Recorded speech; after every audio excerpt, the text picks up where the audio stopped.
یہ لکھا ہے کوئی اللہ کے نبی تھے علیہ السلام، تو آپ کا گزرنا ایک پتھر پر سے ہوا، اور اس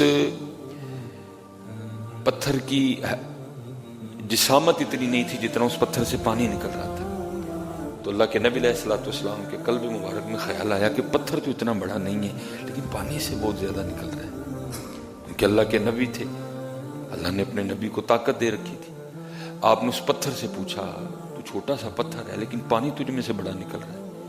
تو پتھر آگے سے عرض کرتا ہے اللہ کے نبی علیہ السلام، جب سے میں نے یہ سنا ہے نا کہ وقودها الناس والحجارہ، جو جہنم ہے نا اس کا ایندھن انسان اور پتھر ہے، تو میں اس خوف سے رو رہا ہوں کہ کہیں ان پتھروں میں مجھے بھی شامل نہ کر دیا جائے۔ تو جو آپ مجھ میں سے پانی نکلتا دیکھ رہے ہیں یہ دراصل خوف الہی سے میرے آنسو ہیں۔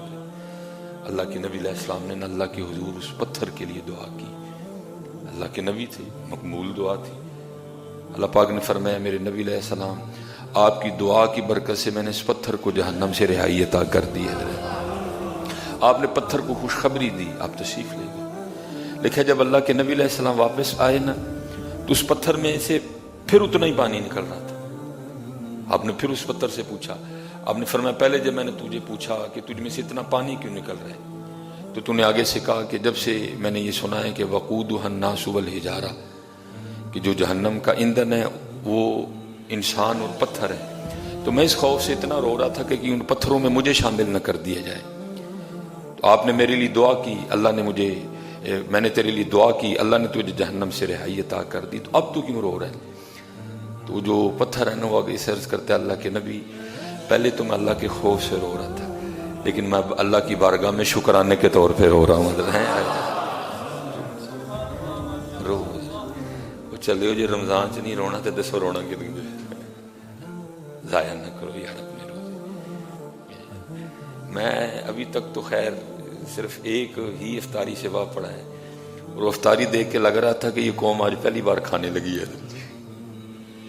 ابھی بھی ہم سحری اور افطاری میں پھنسے ہوئے ہیں۔ اصل مقصد رمضان کا تلاش کرو، اصل مقصد جو رمضان کا ہے۔ 11 ماہ بڑا کھایا ہے، تو اگر پھر بھی رمضان میں صرف توجہ کھانے کی طرف ہے تو پھر رمضان کدھر ہے؟ 11 ماہ ہم بڑا سوئے ہیں، تھوڑا نہیں سوئے ہم۔ اب رمضان میں بھی اگر توجہ صرف سونے کی طرف ہے تو رمضان کی طرف ہے۔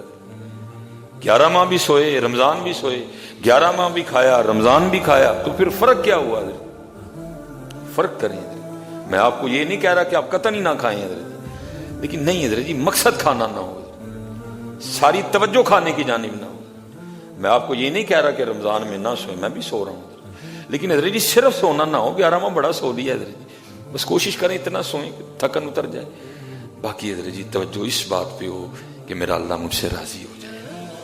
جو 11 ماہ میں نے جو مجھ سے ہوا ہے نا مجھے اس پہ معافی مل جائے، مجھے اس پہ معافی مل جائے۔ یہ حضرت ابراہیم بن ادہم رحمۃ اللہ تعالی فرماتے کہ اللہ کے دوست تھے تو بیمار ہو گئے، تو میں ان کی نا تیمارداری کے لیے گیا، تو کہتے جب ان کی تیمارداری پہ پہنچا نا وہاں تو حضرت نا بار بار اسی بات پہ افسوس کر رہے تھے۔ وہ اللہ کے دوست تھے، مقربین میں سے تھے حضرت جنہوں نے وقت ضائع نہیں کیا تھا، لیکن اب فرماتے وہ بار بار افسوس کر رہے تھے، ہائے افسوس ہائے افسوس ہائے افسوس۔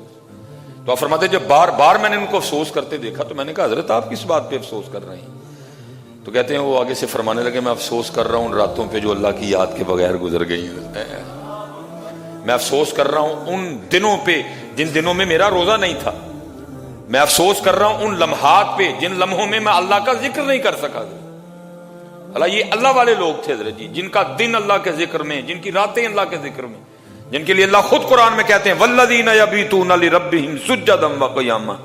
لیکن دکھ کی بات یہ ہے کہ ہمارا تو رمضان بھی اس طرح کا نہیں ہے۔ فجر کی نماز پڑھ کے سارے اس طرح بھاگتے ہیں جیسے پتہ نہیں کیا ہو گیا۔ میں آج فجر میں نے ادھر پڑھی تو مجھے جگہ نا بالکل جو دروازے کے سامنے صف بنتی ہے نا وہاں ملی ادھر جی۔ تو جب ہم نے سلام پھیری تو جو باہر والی صف تھی نا دروازے کے بالکل باہر والی صف، تو ان کی رکعت رہ چکی تھی ادھر۔ تو اب جو اندر احباب تھے وہ پتہ نہیں کیا ان کو ہو گیا حضرت، اٹھ کے بھاگنے۔ میں نے اپنی ذمہ داری کا احساس کرتے ان کو کہا بھائی پیچھے 3 بندے نماز پڑھ رہے ہیں اور نمازیوں کے آگے سے گزرے بغیر آپ نہیں گزر سکیں گے، یہ گناہ ہے،